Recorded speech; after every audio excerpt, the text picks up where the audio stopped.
নমস্কার বন্ধুরা, আমাদের আজকের পর্বে যে মন্দির সম্পর্কে আলোচনা করতে চলেছি সেটি হলো পশ্চিমবঙ্গের নবদ্বীপ ধামে অবস্থিত ইসকন মন্দির, international society for Krishna consciousness, সংক্ষেপে ইসকন।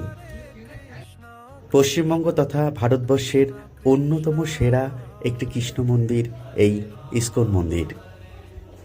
মহাপ্রভু শ্রী চৈতন্যদেবের লীলাক্ষেত্র এই নবদ্বীপ ধামে অবস্থিত ইসকন মন্দিরটিতে সারা বছর ধরে লক্ষ লক্ষ ভক্ত তথা বৈষ্ণবরা আগমন করেন এবং সারা বছর ধরে ভক্তদের শ্রীকৃষ্ণ নামে মুখরিত হয়ে থাকে এই পবিত্র ধাম। এই মন্দিরের মাহাত্ম্য এতটাই যে দেশের গণ্ডি পেরিয়ে দেশ বিদেশ থেকে লক্ষ লক্ষ ভক্তরা এখানে এসে মধুর কৃষ্ণ নামে এতটাই নিমজ্জিত হয়ে যান যে তারা সংসার ধর্ম ত্যাগ করে এই মন্দিরে নিজেদের জীবন উৎসর্গ করেন এবং ভগবান শ্রীকৃষ্ণের সেবায় নিজেদেরকে নিয়োজিত করেন। শহর কলকাতা থেকে নবদ্বীপ ধামের দূরত্ব 100 কিলোমিটারের মতো, তাই যে কোনো ট্রেন ধরে নিকটবর্তী স্টেশন নবদ্বীপ ধামে নেমে গঙ্গা পেরিয়ে সহজেই পৌঁছে যাওয়া যায় ইসকন মন্দিরে। পাশাপাশি যে এয়ারপোর্টটা কাছে পাবেন সেটি হলো নেতাজি সুভাষ ইন্টারন্যাশনাল এয়ারপোর্ট, কলকাতা। নবদ্বীপ ধামের অন্যতম নাম হলো মায়াপুর। শুনলে অবাক হবেন, এই মায়াপুর নামটা এসছে মিয়াপুর নাম থেকে।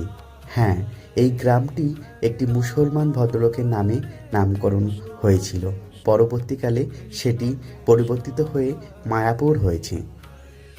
যারা মায়াপুরে আসবেন তারা মায়াপুরের শুধু দর্শন করবেন না, এখানকার দেওয়া মহাপ্রসাদ অবশ্যই গ্রহণ করবেন, কারণ এই মহাপ্রসাদের মাহাত্ম্যই আলাদা। সম্পূর্ণ নিরামিষ এই প্রসাদ আপনাদের খেতে ভীষণ ভালো লাগবে।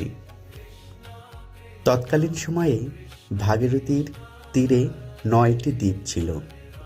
এই দ্বীপগুলিতে বৈষ্ণবরা নগর পরিক্রমা এবং নাম সংকীর্তন করতেন। এই 9টি দ্বীপের নাম অনুসারেই এই স্থানটির নামকরণ হয়েছে নবদ্বীপ। এই মন্দিরে যেমন একদিকে আছে রাধা মাধবের মূর্তি, তেমনি আছে শ্রী চৈতন্য মহাপ্রভু এবং জগন্নাথ, বলরাম এবং সুভদ্রার মূর্তি।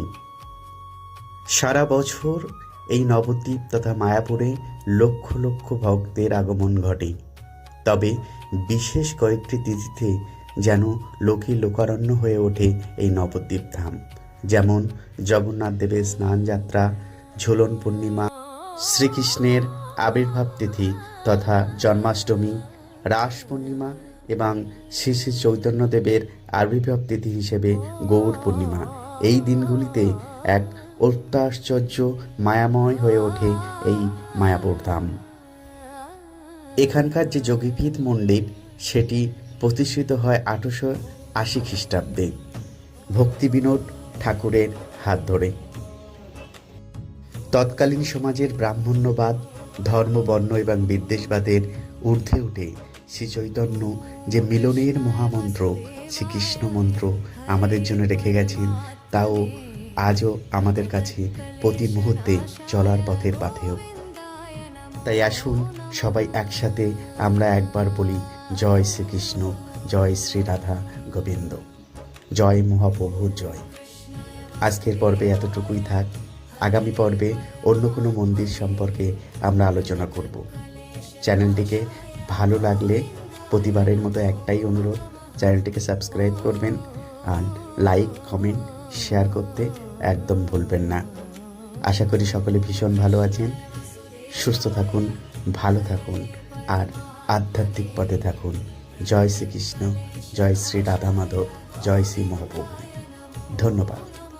হরে রাম হরে কৃষ্ণ কৃষ্ণ কৃষ্ণ কৃষ্ণ হরে হরে রাম হরে কৃষ্ণ কৃষ্ণ কৃষ্ণ কৃষ্ণ হরে হরে রাম হরে Krishna Krishna Krishna Krishna Hare Hare Rama Hare Krishna Krishna Krishna Krishna Hare Hare Rama Hare Krishna Krishna Krishna Krishna Hare